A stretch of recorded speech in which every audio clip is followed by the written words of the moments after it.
Nan Joyce was born in 1940 and died on August 7, 2018. She was an Irish travellers' rights activist.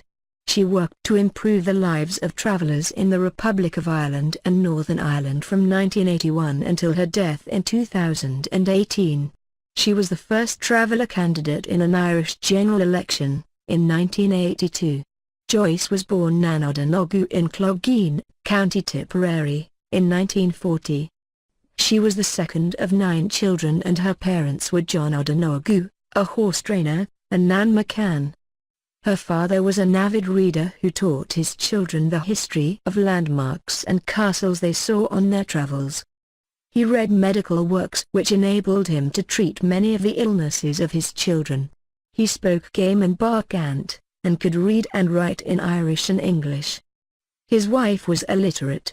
Joyce's father died in a police cell when she was 12, an ongoing mystery of why he was arrested in the first instance, as the family maintain he was never in trouble with the authorities, and her mother was sent to prison for theft committed to support her family. Joyce took over the role of mother and roamed the country with her siblings. Some years later, she married a traveller, John Joyce, and they had 11 children.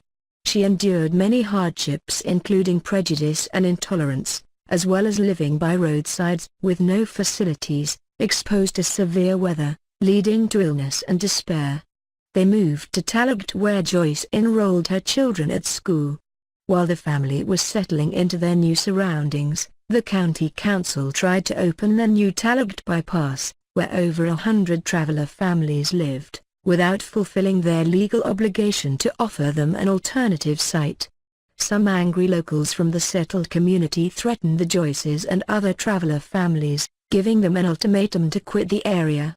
When they refused to move, hostile locals, with the support of some community politicians, organized a vigilante mob to patrol all open space in the area, and they visited the traveller camp to intimidate them by wielding hurleys and shouting out, "Out! Out!" which terrified elderly travellers and children. Some of the settled Tallaght locals came to the travellers' defence and stood with them.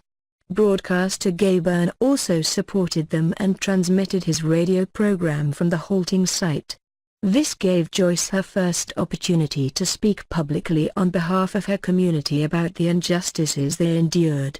She read the local papers regularly and was disturbed by how they misrepresented the traveller community. "I wouldn't wonder for the settled people to be against us because they were hearing nothing but bad about us," she said.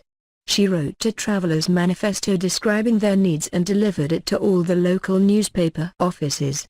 She was part of a group of travellers and settled people who created the Travellers' Rights Committee and held meetings at her home to involve other travellers.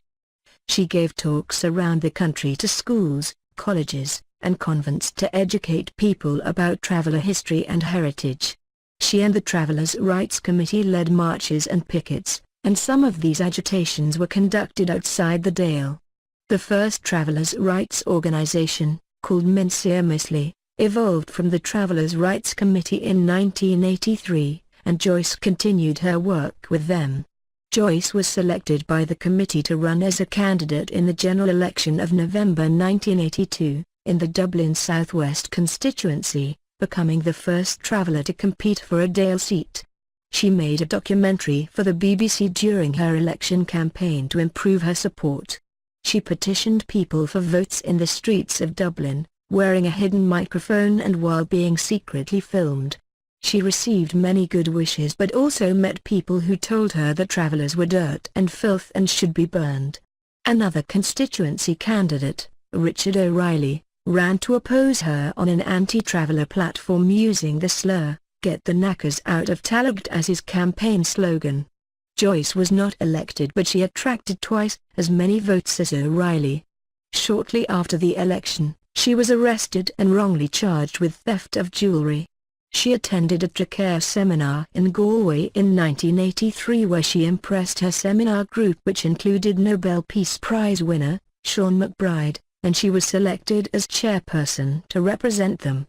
She delivered a speech to thousands of attending bishops and humanitarians from all over the world. "You people are very concerned about the Third World.